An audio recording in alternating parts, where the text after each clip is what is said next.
A perfectly delicious day. A love my new teeth day. Because your Clear Choice Day is the day everything is back on the menu. A Clear Choice Day changes every day. Schedule a free consultation. When you're hurt in an accident, results matter. At Sweet James, our attorneys have participated in over 500 trials with a 98% winning record. We don't just win, we win the most. There are plenty of personal injury firms, but we are one of the very few that deliver results like these. When your life has been impacted by an injury, there's only one firm to call, Sweet James. At Pechanga Resort Casino, you can rock and roll, sip and slide, twist and shout. Play your perfect combination at Pechanga Resort Casino.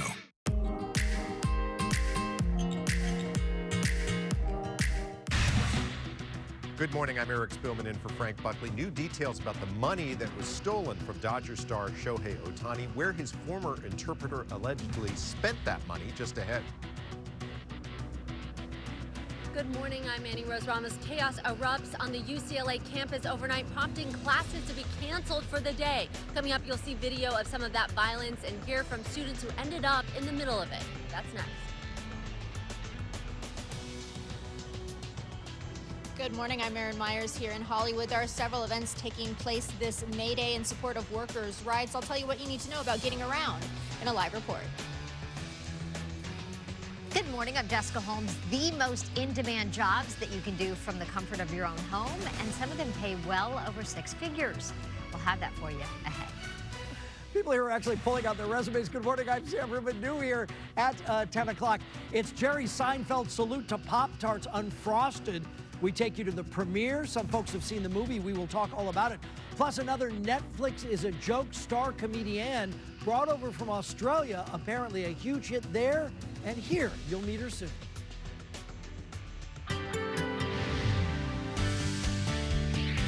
Still a lot of fog and cloud and haze hanging in there in the early morning hours, but that will change. We can expect to have clearing skies by a little later on this afternoon. Temperatures comfortable, warming up for today and tomorrow, then cooling down over the weekend. Still a little hazy at the beach right there from Huntington Beach. And as far as your highs go, coastal 67, 73 downtown. San Fernando Valley up to 80. 80 also in the high desert. Inland Empire 79. Orange County inland 73 degrees. Complete details coming up. Eric, Jessica, back to you. Mark, thank you. And we begin with breaking news from the UCLA campus. All classes have been canceled today after a night of violence on campus. Several law enforcement agencies are there this morning keeping the peace. KTLA's Annie Rose Ramos live now in Westwood with the latest. Annie Rose, good morning.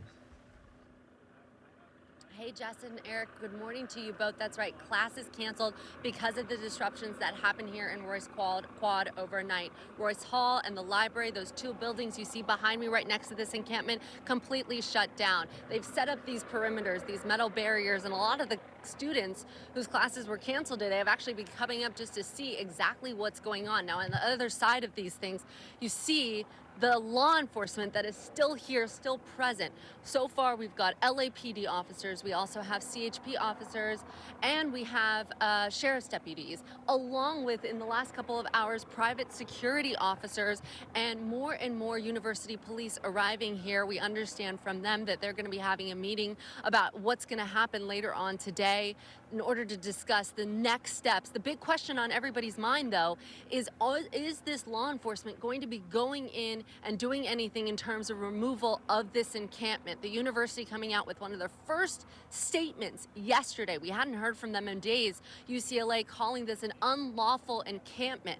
So we know that they are not going to put up with this, and we just don't know for how much longer. Now, inside the encampment, the big question is, who is in there? Are they UCLA students? Are they people from outside of UCLA? We haven't been able to get in because you see those barriers right there are blocking us. This is all the media, national, local, radio, you name it. Everybody's here covering this story.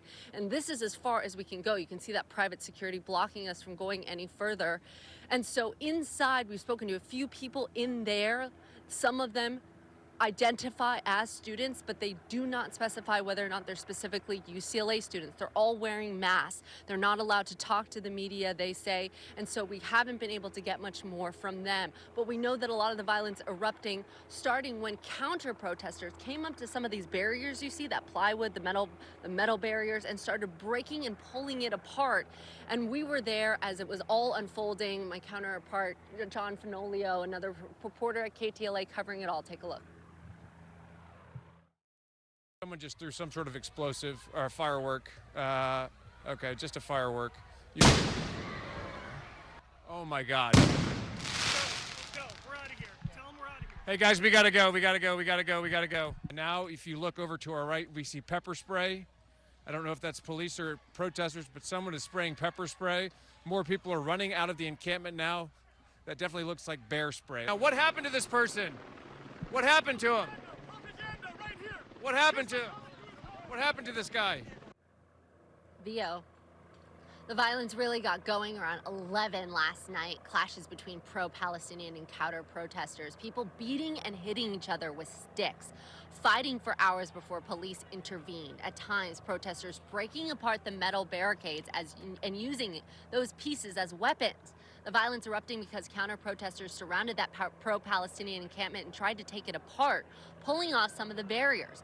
Fireworks were seen being thrown inside. Those counter-protesters, there were about 50 or 60 people. Notably, many were adults, so not students, which is different from the encampment, which is made up, we believe, mostly of students. Again, we haven't been able to get inside to verify that.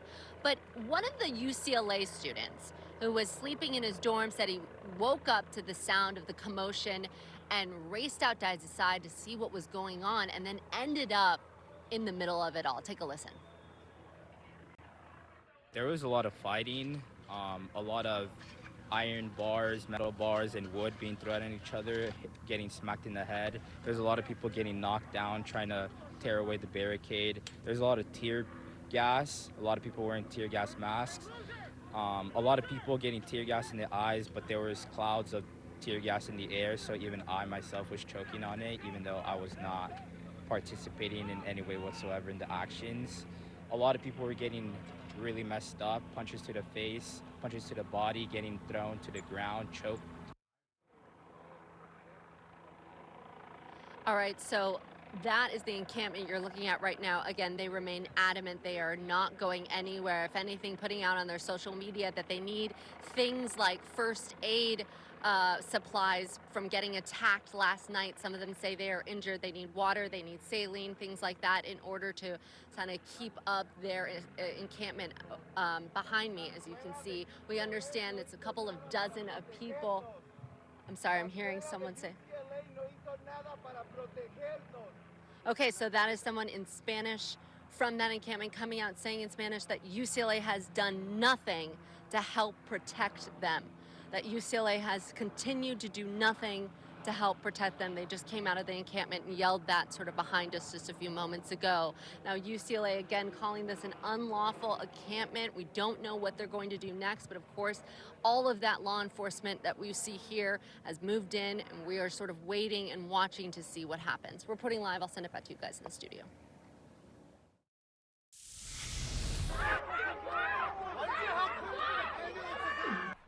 In New York City, police arrested about 280 protesters on the campuses of Columbia University and City College of New York. Officers in riot gear moved in last night to clear encampments. The NYPD also breached Columbia's Hamilton Hall, which was taken over by protesters yesterday morning. New York Mayor Eric Adams says a number of the protesters were professional agitators, not affiliated with either of the schools. For weeks, pro-Palestinian demonstrators there have demanded that the universities divest from Israeli-linked companies following the war in Gaza. Columbia University has asked the NYPD to maintain its presence on campus until mid-May. Investigators are working to determine what sparked flames at a fire station in Huntington Park. Crews were called to Station 164 on Santa Fe Avenue at Clarendon about 4 a.m. Flames were seen coming from the front of the station. Firefighters who work there did not have a chance to put on protective gear as they got out, leaped into action to help out arriving crews. The station was severely damaged, and all of the fire engines and paramedic units were destroyed. It does look like there are a few fire apparatus that were damaged. This happened at the station, so they weren't able to be moved out in time. The fire was out in a little more than an hour. No injuries were reported. New details have emerged in the scandal involving Dodger star Shohei Ohtani and former interpreter Ippei Mizuhara. According to ESPN, Mizuhara sent several payments of $500,000 from Ohtani's bank account to an illegal bookmaking operation. The funds were deposited into gambling accounts and then converted to playing chips and later cashed out to pay Mizuhara's alleged bookie, Matthew Boyer. Boyer's associates are said to have frequented Resorts World Casino in Las Vegas and the Pechanga Resort, that casino in Temecula. It's not clear if Boyer will face any charges. Mizuhara is accused of stealing $16 million from Ohtani. He's facing up to 30 years in prison on federal bank fraud charges. While some companies, as we know, they're cutting back from working from home, Indeed says demand for remote jobs is still high. And some of these positions pay pretty high salaries. Indeed says in the last 12 months, the site saw a 40% increase in work-from-home opportunities. Many pay at or near 6 figures. According to the job website, here are the 5 most in-demand jobs companies are hiring for remote work. The top is document reviewer. That position pays more than $120,000 a year. Telemedicine physician is second at nearly $140,000. Forensic analyst, real estate analyst, and senior environmental scientist round out the top 5. Everybody wants to work from home. You can't blame them. Yeah. No, nobody likes the commute. No, I do. You like the commute? Yeah, and during the pandemic, they actually gave me a choice, and you said, no way, I'm coming in. Yeah, I'm coming in. Me too. Yeah, I need to, I need to be around go to other work. people. Yeah. My husband did not like, I took offense to it when he's like, I don't like working from home. I want to go to And now you think it's it was like a personal, like a personal diss to me. But I get it because he felt like he couldn't get things done when he was at home. And your focus kind of your gets focus lost. and everything and all that. I mean, I forget sometimes to turn on the microphone. Can you imagine if I was at home? God. You'd be Mark, in the kitchen getting lunch. You're always like, oh, there's something to fix. There's bills to pay. You can't get anything done. Exactly. Okay, so there. So we solved that. 11 after 10 o'clock, and sky's nice and clear here in Hollywood. You can feel the sun starting to clear out at the beaches. Look at those sets. They're coming in pretty good, too. Got some great surf happening out there. Still, though, a little dark in some areas, like right here. There we go. Now the sun just broke through. 64 is the current temperature, 2 degrees cooler than yesterday at this time. Yesterday, 76 is what we hit. 73 is where we should be at, right there. 96, record set in 1996. Winds are